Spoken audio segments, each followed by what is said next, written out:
दोस्तों नमस्कार। Colonel Ajay, CEO Ajay astro money group first global astro finance digital channel से आपसे मुखातिब होता हूं। आज मंगलवार 22 अक्टूबर सन 2024। दोस्तों आज के एपिसोड में हम सबसे पहले सोने एवं चांदी के ऊपर की तेज बढ़त के बारे में बात करेंगे। उम्मीद है कि आपको पसंद आएगा। साथ साथ चैनल को सब्सक्राइब करना बिल्कुल ना भूलें।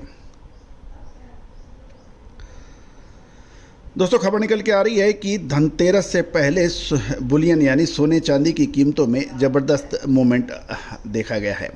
इसका प्रमुख कारण अंतर्राष्ट्रीय स्तर पर जियोपॉलिटिकल टेंशन का बढ़ना, अमेरिकी ब्याज दरों में कटौती और सेंट्रल बैंक यानी केंद्रीय विश्व के केंद्रीय सेंट्रल बैंक जो हैं वो सोने की खरीदारी कर रहे हैं। इसका कारण सोने में तेजी राष्ट्रीय व अंतर्राष्ट्रीय स्तर पर देखा जा रहा है। साथ साथ गोल्ड ETF में भी निवेश बढ़ने के कारण दुनिया भर के सेंट्रल बैंकों की ओर से खरीदारी सोने में तेजी देखी जा रही है। यदि इंटरनेशनल मार्केट में देखें तो सोना अपने ऑल टाइम हाई $2730 प्रति औंस पर है। वहीं भारत में 10 ग्राम 24 कैरेट सोने के भाव 80,000 रुपये को पार कर गए हैं और कई शहरों में 1 किलो चांदी 1 लाख रुपए को पार निकल गई है। गौरतलब है यदि हम प्रिसाइज देखें तो चेन्नई में सोने के भाव 78,640 है प्रति 10 किलोग्राम के। साथ साथ जयपुर में 80,000, इंदौर में 80,250 और दिल्ली में 80,650 के भाव हैं।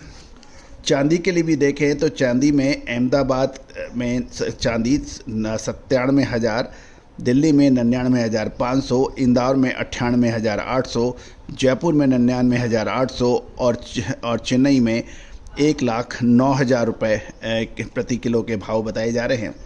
तो सोना लगभग 80,000 और चांदी 1 लाख रुपए प्रति किलो हो गई है और गोल्ड 80,000 रुपये प्रति तोला यानी 10 ग्राम बना जा रहा है। भारत में फेस्टिवल सीजन में मजबूत मांग के कारण सोने की कीमतों में 81,000 प्रति 10 किलोग्राम के भाव पहुंचने के बावजूद भी दिवाली और धनतेरस पर सोना खरीदना भारतीयों का एक ट्रेडिशन माना जाता है।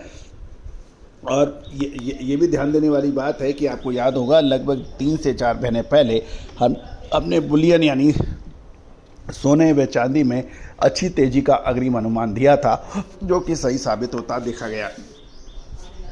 दोस्तों खबर यह भी निकल के आ रही है कि सोने व चांदी के अंदर तेजी के प्रमुख कारण ये बताया जा रहा है कि त्योहारों में खरीदारी बढ़ने से घरेलू सोने की मांग रिकॉर्ड स्तर पर पहुंच गई है और फेस्टिवल डिमांड को देखते हुए आगामी महीनों में भी और सोने में तेजी की संभावना बन सकती है। दूसरी ओर दुनिया भर में सेंट्रल बैंक्स की ओर से ब्याज दरों की कटौती की उम्मीद से सोने में तेजी है और लगभग 6 महीने में अंतर्राष्ट्रीय बाजारों में गोल्ड में ज़बरदस्त तेजी देखी गई है। पश्चिमी एशिया यानी में भी तनाव की वजह से केंद्रीय बैंकों ने सोने की खरीदारी बढ़ा दी है। दूसरी ओर अमेरिकन प्रेसिडेंशियल इलेक्शन की स्थिति अभी भी स्पष्ट नहीं हो पा रही है कि डोनाल्ड ट्रंप व कमला हैरिस के बीच बराबर की टक्कर है और इससे भी अनसर्टेनिटी की वजह से निवेशक गोल्ड के ऊपर नज़र रख रहे हैं। साथ साथ चांदी की कीमतों के ऊपर हमेशा से हम कहते हैं चांदी सर्राफे में ज़रूर है, लेकिन ये इंडस्ट्रियल डिमांड से इसकी कीमतों में तेज़ी या मंदी होती है। तो बुलियन में से चांदी को निकालना उचित रहेगा और चांदी की कीमतों में बढ़त का कारण solar panel, electronics, medical device और दूसरी इंडस्ट्रियल डिमांड में बढ़ोतरी की वजह से चांदी की कीमतें 1 लाख रुपए पार कर गई हैं। दोस्तों आने वाले समय के अंदर जब तक सर्टेनिटी में कन्वर्ट नहीं हो जाती, बुलियन में तेज़ी की संभावनाओं से इनकार नहीं किया जा सकता।